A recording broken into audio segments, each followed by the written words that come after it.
थोड़ा थोड़ा करके ही हम अपने इकोसिस्टम को कितना कचरा दे रहे हैं। एक त्योहार के नाम पे हम अपने लिए तो अच्छा कर रहे हैं, लेकिन इकोसिस्टम को मतलब एक कचरा दे रहे हैं, एक बर्बादी की तरफ लेकर जा रहे हैं।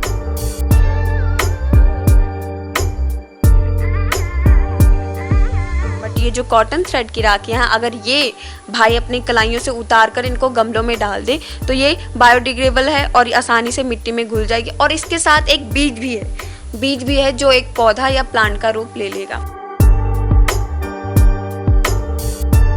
तो इसीलिए अगर हम, वैसे मैं मानती हूँ कि जो धरती है, जो ये पेड़ है, ये उनके दिल हैं, धरती का दिल है। और जब आपका दिल अच्छा रहेगा ना तो आपका शरीर भी अच्छा रहेगा। उसी तरह से जैसे ये पेड़ अच्छे रहेंगे, इनके बारे में आप सोचोगे तो आपकी धरती भी बहुत सुंदर होगी।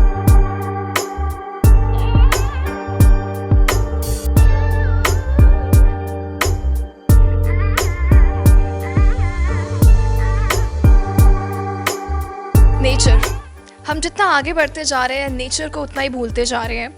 कहीं ना कहीं अगर लॉकडाउन पीरियड की बात करें तो हमने देखा था कि जब कर्फ्यू था और सारी गाड़ियां अंदर थी तो नेचर कितना खिलखिला रहा था, सारे बर्ड्स खुलेआम घूम रहे थे। इतनी सारी जगहों पे आपने देखा कि सिर्फ हरियाली है और इन शॉर्ट हम क्लीन ब्रीथ, एकदम रिफ्रेश ब्रीथ ले रहे थे। तो ऐसे में देखा सब ने एंजॉय भी सब ने किया, बट व्हाट अबाउट नेक्स्ट? उसके बाद हर कोई जब देश अनलॉक की तरफ बढ़ा तो हर किसी ने जो है हर किसी ने भुला दिया जो भी वो टाइम था, जो भी हम जिस चीज़ से गुजर रहे थे। दो हम अनफॉर्चुनेटली घरों में बैठे थे, बट नेचर एक बहुत ब्यूटीफुल चीज़ हुई इस पूरे कर्फ्यू में और लॉकडाउन के टाइम में, जहाँ पे हम सब आगे बढ़ रहे थे और भूल रहे थे कि यार वो जो कर्फ्यू के दौरान जो नज़ारा था वो कहीं धुंधला सा होता जा रहा है। पर ऐसे में एक लड़की ने जो है इस चीज़ को अटल रही इस चीज़ पे और वो भूली नहीं। उनको लगा कि शायद वो नज़ारा बहुत ब्यूटीफुल था और ऐसा कुछ मैं देखना चाहती हूँ, तो उन्होंने अपनी तरफ से जो कंट्रीब्यूशन नेचर को दिया शायद वो बहुत बड़ा है। आप सब जानते हैं कि राखी आने वाली है। उसके साथ साथ ही एक और फैक्ट है, ये भी आप सब जानते हैं कि चाइना वालों की तरफ से अब इंडिया वालों ने बहुत स्ट्रगल कर लिया है, चाहे वो कोरोना हो या फिर जो हम जितनी भी उनकी ऐप्स यूज़ कर रहे हैं। आप सब जानते हैं कि हाल ही में बहुत सारी ऐप्स उनकी बंद हुई है। तो ये सारी चीज़ें हमारे जहन में है ज़रूर, पर हम इसके लिए कर क्या रहे हैं? वेल, चाइनीज़ राखी बंद हो चुकी है, तो व्हाट अबाउट इंडियन पीपल? अब वो कैसी राखी लेके, क्रिएटिविटी लेके जो है सामने आएंगे? वो कहते हैं ना कि इंडिया के लोग बहुत क्रिएटिव होते हैं, तो आज ऐसा देखने को मिल गया है हमें। एक बार कैमरा पर्सन को कहूँगी कि पैन करके ज़रूर दिखाया जाए कि मैं कहीं बैठी हूँ और अब मेरे हाथ में देख सकते हैं कि राखी है और ये राखी है बहुत ब्यूटीफुल। पर आपको नहीं लगता कि वो चाइना की जो राखियाँ होती थी चमक धमक वाली, उससे बहुत डिफरेंट है और देख के लग रहा है कि कुछ कुछ डिफरेंट है, राइट? अब वो क्या डिफरेंट है वो उन्हीं से जानेंगे जो ये राखी को बनाती है और जो मेरे साथ है Anshita. Welcome to Daily Post. Thank you ma'am. सबसे पहले तो थैंक यू सो मच कि हम ज़िंदगी की भागदौड़ में इतना आगे जा चुके हैं कि हम वो नज़ारा ज़रूर देखना चाहते हैं जो कर्फ्यू के दौरान था। आपने भी देखा होगा कि बहुत ब्यूटीफुल जो है पंजाब के खेतों से जो है हिमाचल के पहाड़ नज़र आ रहे थे।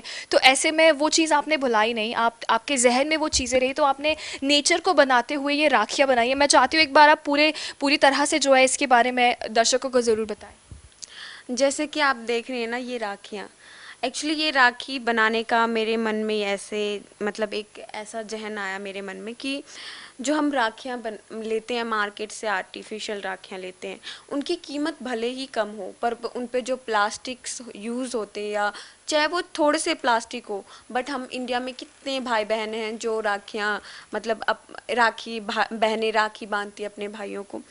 पर थोड़ा थोड़ा करके ही हम अपने इकोसिस्टम को कितना कचरा दे रहे हैं। एक त्योहार के नाम पे हम अपने लिए तो अच्छा कर रहे हैं, लेकिन इकोसिस्टम को मतलब एक कचरा दे रहे हैं, एक बर्बादी की तरफ लेकर जा रहे हैं। तो मैंने सोचा कि मैं एक ऐसी राखियाँ बनाऊं जो इको फ्रेंडली हो, और इको फ्रेंडली के साथ ये नेचर के लिए आपकी तरफ से एक संदेश हो कि तुम्हें ना अब बचाने की ज़रूरत है। तो मैंने ये राखियों का ऐसा किया कि ये जो राखियाँ हैं ये मैंने कॉटन थ्रेड से बनाई, क्योंकि कॉटन थ्रेड जो है आपकी बायोडिग्रेडेबल है, आसानी से मतलब ये मिट्टी के साथ घुल जाती है। तो जो ये राखियाँ हैं, जैसे कि अब भाई हैं, उन्होंने बहनों ने अपने भाइयों के हाथों पे, कलाइयों पे ये राखियाँ बांध दी। अब ये राखी जो आर्टिफिशियल है, हम क्या करते, कुछ हफ्तों के बाद उसे उतार कर फेंक देते हैं या फिर कहीं गमलों में डाल देते हैं ना। तो बट वो बायोडिग्रेडेबल नहीं होती है। बट ये जो कॉटन थ्रेड की राखियाँ हैं, अगर ये भाई अपनी कलाइयों से उतार कर इनको गमलों में डाल दे तो ये बायोडिग्रेडेबल है और आसानी से मिट्टी में घुल जाएगी। और इसके साथ एक बीज भी है जो एक पौधा या प्लांट का रूप ले लेगा। और ये जो आप देख रहे हैं, इनके साथ मैं आपको एक छोटी छोटी स्टोरी भी दे रही हूँ। किसी पे स्टोरीज लिखी है, छोटे छोटे आपके पास ये ऐसे स्लोगन्स लिखे हैं जो आपको नेचर के प्रति फिर से अपना प्यार उनको देने की तरफ आकर्षित करेगा। जैसे कि ये कुछ मैंने ये इस पे लोकार्ट का बीज लगाया हुआ है, किसी पे ऐसे भी पेड़ लगाए हैं मैंने जो कि अब ख़त्म होने की कगार पे। जैसे आप ये देख रहे हैं, ये पेड़ है वहाँ इसका राजस्थान में खेजड़ी का पेड़ है। खेजड़ी के पेड़ के बारे में आपने सुना होगा कि अमृता देवी के बारे में सुना होगा, जो फर्स्ट चिपको आंदोलन किया था उन्होंने राजस्थान में 1730 में। तो उन्होंने ये आंदोलन इन्हीं पेड़ को बचाने के लिए किया था, क्योंकि उनका जो राजस्थान में विश्नोई समाज है वो इन पेड़ों को पूजते हैं, अभी भी पूजते हैं लोग। और ये जो पेड़ हैं वो बंजर को अपनी हरी भरी डालों से ना मतलब खिलखिलाने लगते हैं वहाँ के बंजर, ऐसा ये पेड़ है। और इसको बहुत कम पानी की ज़रूरत होती है और ये बहुत ज़्यादा देखभाल की ज़रूरत नहीं होती है। और जिन पेड़ों के लिए उन्होंने अपनी दोनों बेटियों को कुर्बान कर दिया, अब हम उन्हें भी भूल चुके हैं और इन पेड़ों को भी भूल चुके हैं। अंशिता, आई एम सॉरी, मैं आपको बीच में इंटरप्ट करना चाहूँगी कि अब शायद इतनी छोटी सी कन्वर्सेशन में आपने अंदाज़ा लगा दिया होगा कि ये इस राखी में, इसके बीच में और इस ख़त में कितनी गहराई है। सबसे बड़ी बात तो ये जहन में कैसे आया कि ये बीज वाली राखी, उसके साथ ये जो कपड़ा कॉटन का ये जो है थ्रेड, और उसके साथ साथ ये अगर मैं दिखाऊं तो ये ऊन का कपड़ा, राइट, ये ऊन की जो है राखी है शायद, क्योंकि जो चाइनीज़ राखी होती थी उसमें वो टॉयज़ वाली होती थी या फिर लाइट्स वाली होती थी, तो कहीं ना कहीं उसको रिप्लेस किया और बहुत अच्छे से रिप्लेस किया, आप देख सकते हैं। तो बहुत बहुत ज़्यादा अच्छी बात है। उसके साथ साथ ये जो आइडिया है ये जहन में कैसे आया, क्योंकि मेरे ख्याल से कोई इसके बारे में नहीं सोच सकता। आई मीन ये चीज़ें हैं बड़ी कॉमन, बट जब प्रैक्टिकल करने की बात आती है, इम्प्लीमेंट करने की बात आती है, तो शायद हर कोई इग्नोर कर देता है। ये मेरे जहन में इसीलिए आया कि हम ना राखियाँ पहनते तो हैं पर उसे फेंकते हैं, और वो फेंकते हैं, वो हम अपने इकोसिस्टम को कचरा दे रहे हैं। वो हम क्यों दें उन्हें, है ना। उन्होंने तो हमें मतलब वो तो हमें हमेशा सब कुछ अच्छा देती है ना। हम चाहे उनको काटे चाहे कुछ भी करें, वो हमें खाने को फल ही देती है। फिर हम क्यों उन्हें बर्बाद कर रहे हैं। अभी जब लॉकडाउन हुआ था तो आपने जैसे बताया कि कितना सब कुछ सुंदर सा था, क्या वो हमेशा नहीं रह सकता। तो इसीलिए अगर हम, वैसे मैं मानती हूँ कि जो धरती है, जो ये पेड़ हैं, ये उनके दिल हैं, धरती का दिल है। और जब आपका दिल अच्छा रहेगा ना तो आपका शरीर भी अच्छा रहेगा। उसी तरह से जैसे ये पेड़ अच्छे रहेंगे, इनके बारे में आप सोचोगे तो आपकी धरती भी बहुत सुंदर होगी। सो आप कुछ बता रहे थे कि ये जो ख़त है इसके पीछे रीज़न है कि नेचर से जुड़े रहने का, तो कहीं ना कहीं हम ये कह सकते हैं कि आप नेचर की तरफ से बात कर रही हैं, आप नेचर बन के लोगों से बात कर रही हैं। हाँ, कुछ कहानियाँ मैंने ऐसे लिखी हैं जिसमें मैं कुछ पेड़ बनी हूँ, जिसमें मैं कुछ ऐसे पेड़ बनी हूँ जिनके बारे में लोगों को नहीं पता। जैसे सू बबूल का पेड़ है, शायद आपको भी नहीं पता होगा, है ना। पर ये पेड़ जो होते हैं इतने फ़ायदे हैं इनके, जैसे ये कहीं भी लग जाते हैं, चंडीगढ़ हो या राजस्थान हो, ये वहाँ पे भी लग जाएंगे। राजस्थान जहाँ पे इतनी गर्मी होती है, और इन पेड़ों को पानी की ज़रूरत नहीं है इतनी। और ये पेड़ इतने सही है कि आपकी अगर आप इन्हें फ्रूट के साथ लगाते हो तो ये आपके फ्रूट की वैल्यू और साथ में साथ आपके ज़मीन की वैल्यू भी बढ़ाएंगे। तो मैं ज़रूर चाहूँगी कि एक स्टोरी आप अपनी तरफ से किसी भी राखी की लेके ऑडियंस को ज़रूर सुनाएं। हाँ, मेरी एक स्टोरी है, मैं ये आपको सुनाती हूँ।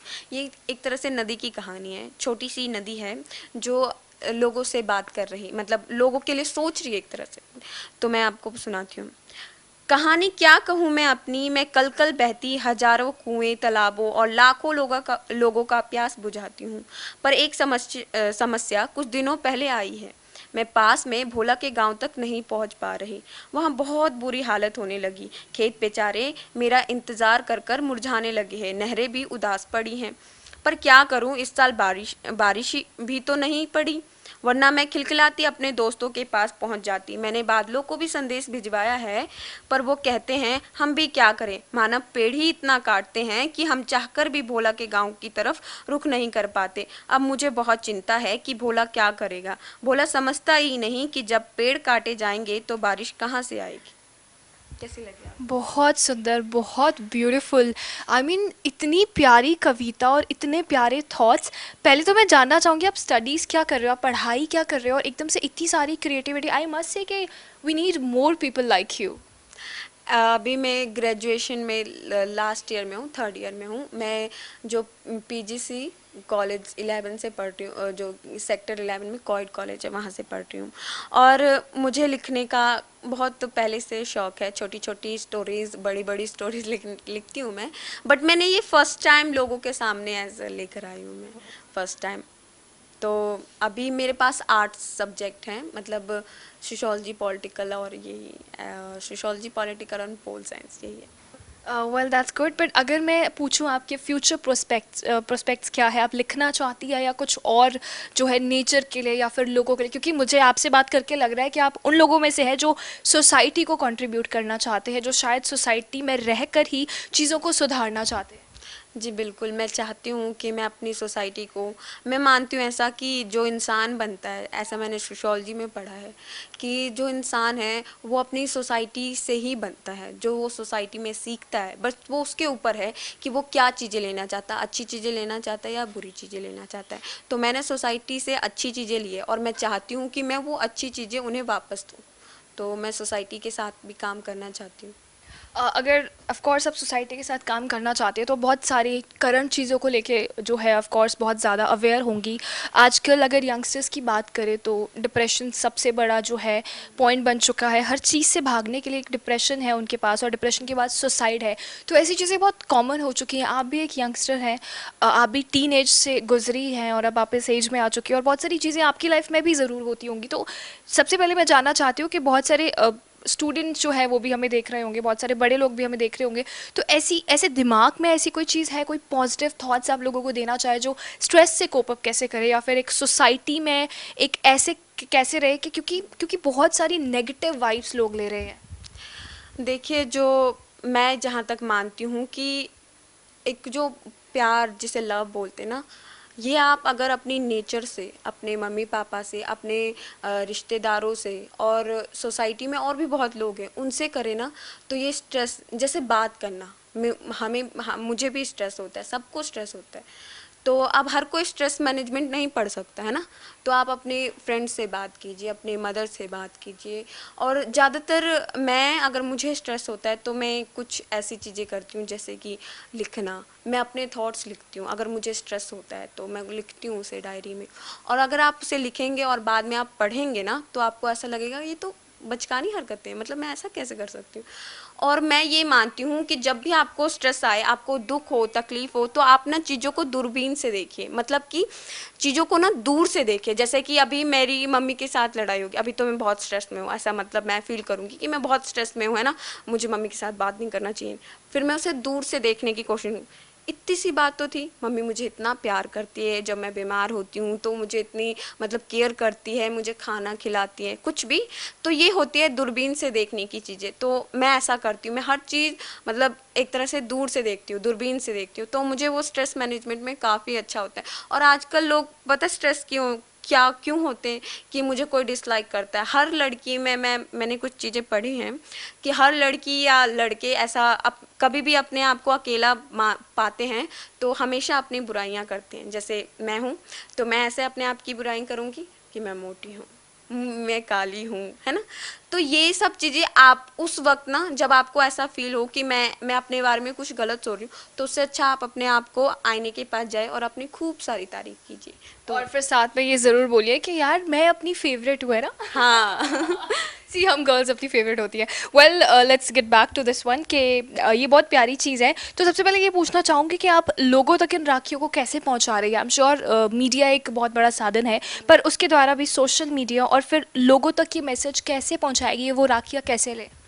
मैंने इंस्टाग्राम पे एक पेज बनाया है, बदलाव 20 करके मेरा पेज है, और उस पर हाँ, वो है। और एक फेसबुक पे है बदलाव करके, मूविंग फॉरवर्ड का मैंने एक लोगो लगाया है, बदलाव मूविंग फॉरवर्ड। तो आप मुझे वहाँ पे डायरेक्ट मैसेज कर सकते हैं, और मैंने उस पर व्हाट्सएप नंबर भी डाला है जिस पे आप मुझे डायरेक्ट टेक्स्ट कर सकते हैं कि मुझे इतनी राखी चाहिए। तो आप ऐसे मुझ तक पहुँच सकते हैं। और ज़्यादातर कुछ लोग हैं है ना, वो मुझे हेल्प कर रहे हैं कि मैं इन राखियों को सेल करूं, और मैं चाहूँगी कि लोग इन राखियों को खरीदें, वो अपनी नेचर की तरफ वापस आए। थैंक यू सो मच, बहुत बहुत अच्छा लगा और बहुत अच्छी वाइब्स आई आपसे बात करके। सो अगर फ्यूचर पर्सपेक्टिव पूछूँ आपके, और ऐसा इससे ज़्यादा क्रिएटिव क्या है माइंड में और क्या देना चाहेंगी सोसाइटी को? मैं बोलने से ज़्यादा करने में विश्वास रखती हूँ, तो अभी तो मैं कुछ नहीं बोलूँगी, पर बहुत जल्द मैं और चीज़ें भी करना चाहती हूँ। मैं ज़्यादातर उन लोगों के साथ काम करना चाहती हूँ, क्योंकि मुझे लगता है आजकल ड्रग, ये जो चीज़ें हैं, ड्रग्स लेना, ये बहुत बुरी चीज़ है जो हमारे यंगस्टर को बहुत ज़्यादा ख़राब कर रही है। हम लोग, अगर आप अपने पुराने समय की बात करें, तो मुझे लगता है कि उस समय हम लोगों में ना ये सब चीज़ें नहीं थी। जितना हम आर्टिफिशियल चीज़ों की तरफ आ रहे हैं, जितना मॉडर्न होते, मैं ये नहीं कह रही कि मॉडर्न होना अच्छा अच्छा नहीं है, लेकिन जितना हम इन सब चीज़ों की तरफ जा रहे हैं ना, तो हम अपनी सोच को भी पीछे छोड़ते आ रहे हैं। हम सोच भी आर्टिफिशियल बनाने लगे। मुझे ऐसा लगता है कि हम होते कुछ और है, अपने आप को दिखाते कुछ और। तो इन सब चीज़ों से हटो, जो आप हो उसे एक्सेप्ट करो, रियलिटी को समझो, और नेचर से प्यार करो, अपने पेरेंट्स से प्यार करो। यही है life. Thank you so much, all the best जो भी आप करना चाहती हैं। और ऑफ कोर्स जो लोग खुद पॉजिटिव होते हैं वो पॉजिटिव चीज़ें करते हैं और उन्हें पॉजिटिव रिजल्ट्स ही मिलते हैं। थैंक यू सो मच, और इसमें हम आपकी ज़रूर हेल्प करेंगे। Thank you so much for talking to us. Well, ये थी हमारे साथ अंशिता, जिन्होंने बहुत सारी चीज़ें बताई। एक छोटी सी कन्वर्जेशन में उन्होंने सबसे पहले तो उन राखी का बेनिफिट्स बताया, और सबसे बड़ी बात ये कि हर कोई इस मंजस में था कि अब रक्षाबंधन है और चाइनीज़ राखियाँ बंद है, जो कि दिखने में चटक भड़क होती है, पर इवेंचुअली जैसे अंशिता ने बताया कि वो लोग नुकसान ही करती है। तो नेचर को जो डाइजेस्ट हो जाए, ऐसा इन्होंने काम किया है, ऐसी इन्होंने राखियाँ बनाई है, जो कि बहुत प्यारी बात है। और we need more people like her, जैसे मैंने इन्हें ऑलरेडी कहा। सो आई रियली वांट कि आप इनके सोशल मीडिया पे ज़रूर जाएँ और इनसे ये राखियाँ जो है ख़रीदें, सो दैट हम एटलीस्ट अगर खुद नहीं कर रहे तो इनडायरेक्टली जो है इनका साथ दे के नेचर को कुछ कॉन्ट्रीब्यूट करें। कैमरा पर्सन आनंद के साथ सोनाली नेगी, साइनिंग ऑफ।